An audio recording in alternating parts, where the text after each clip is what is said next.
kwezi kw'icumi cyangwa kwezi kwa ndugu yangu azoba ari ku munsi wa gatanu ni vendredi le 28 azoba ari show azoba ari ibintu bimeze neza cyane abantu babona umwigeme ashobora gutorwa mwigeme ngira mu ntara yose ya Gitega aserukira abakobwa bose ariko wibuke yuko cyane bagaruka ku bwenge bagaruka ku bwenge ubwiza uburanga je mugamba nibaza yuko ubwiza atari cyane cyane nibaza ko ari ubwenge buzi imbere kubera turiko turagenda turaba nk'aba abamisi bagiye batogwa hariho nka bamwe nabonye utovuga ati niwe wa mbere mwiza cyane kurusha abandi bakobwa bari mu Burundi na cyane ugiye kureba kubitugiye gatoyi tusubiye inyuma gatoyi muri Miss Burundi ku bantu bateye commentaire cyane kuri umukobwa yigeze umukobwa yatowe ngo si myiza ngo ntiyari gutorwa umva nawe ushatse kuvuga yuko baraba cyane nibaza ko baraba ubwenge kubera ko ubwiza bwogo ubwiza buraza mu nyuma abaylandine gashaho yashatera impaka atira niyoshikirwa gusa yashika ku ubwenge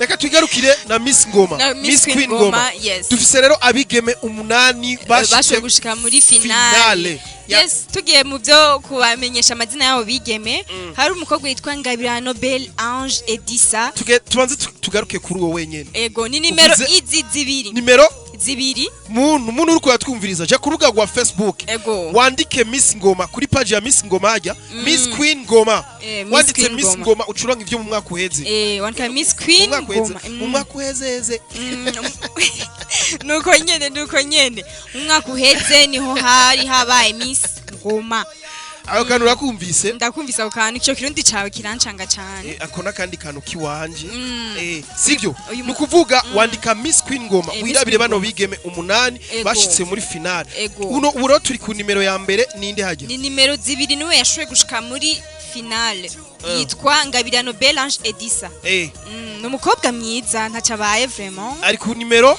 2 ibaze rero nk'uyo onye ku bantu muri jewe nka twebwe twirabira kakayobe cyangwa tukirabira lise nkajewe hajya ndi muri jiri yose kuri yose ari mwiza ubwenge ntiworaba ari ndoboni ubwenge benshi barabufise ubwenge ubo burondera okay ariko naco kimwe gusa nuko tuzi uko bisunga ku bwenge cyane uko biri kose tugaruke n'undi arimwo muri finale ari ku nimero ya 3 yitwa Keza Kimana Bella Nina Keza Kimana Bella Nina nabo aba bantu batora ibi bintu vya Miss Queen Ngoma barazi ubwenge amazina bashiramo urigera umvamo koreta urigera umvamo daforoza oya na makavirina nta urimo ibaze bro urumva mugurumva utwo tuzina twatanguye ku nimero ya mbere nande twatanguye na Belle Ange Edissa ubu tugeze kuri Bella Nina ibaze two tuzina ni tu Bella umari Belle ayo mazina umva ko ari amazina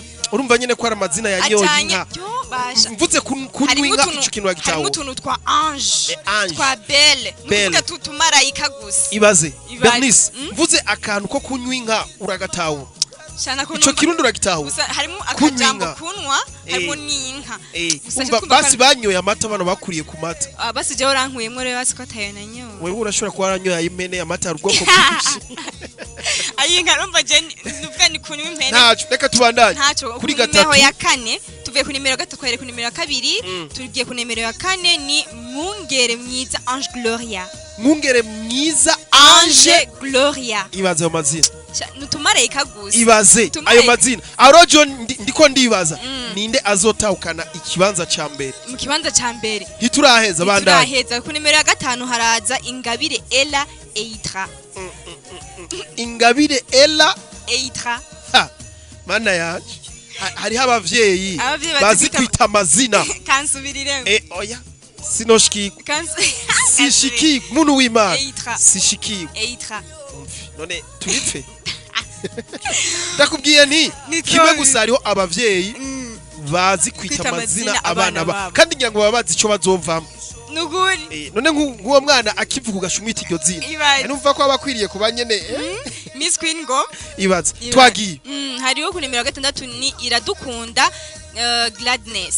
Iradukunda Gladness. Yes. Akoko ndagashoboye nakibundiye. Gladness ego. Ari kuri 6 none umwigeme myiza vraiment. Shabara bibonye babashize mu Ibazi je ndiko ifoto zabo. Sha Uburundi. Sha Makave. Uburundi buribaruka abarundi kazi baribaruka. Abakobwa bari mu higanwa rya Miss Queen Ngoma. Ni beza bafite n'amazina rero agoye ndagutera inkuru. Reka tubandanye. Kuri 7 hariyo uwitwa Nahimana Alia Diesni. Alia Diesni. Urumwari mwiza. Umviriza. Murundi kazi. N'abarundi kazi vraiment kandi nta mukorogo biteye. Umva n'abarundi kazi ntibari. Ari mu kibanza. Ari mu kibanza c'indwi yitwa Alia Diesni. Mu kibanza c'8 hariho Bukuru Beraline. Hari ibintu vya Bella Belle. Kumbure abo nibo dufise. Hari uyundi? Hari uyundi yitwa Irishura Jenisa. Nabo ntaba. Abo nibo dufise muri finale. Jero ndiko ndibaza mbega ninde azotahukana ikibanza ca mbere. Shambona bishani bose ni beza bona. Jewe nkaje gusa namaze kubona uraho. Gusa mvuze ati je no kwitorera uyu. Bashavuga ngo wewe ngurashigikira ngo mugura kandi je natoye cy'umutima ushaka. Watoye cy'umutima ushaka kandi je mvuga nabonye umwana. Basi Makave. Ubona afise inzobe. Wamubonye? Sinavuze mugabe nimero ariko uyafise inzobe. Bisigura nyuma mvuze wafise inzobe ni bose bari mu bafise inzobe. Benda gutera inkuru Makave. Shanje mbona umengo bose afise inzobe. Reka kumbure batudugirize ino ndirimbo umurundi kazi y'amagaba. She tugaruka tubabwira idonido y'igiteramo ca Miss Queen Ngoma final aho kizobera kwinjira ingene bizoba bimeze kugira ngo tugaruka n'ibindi bikogwa tuba twagiye tubategurira. Yes.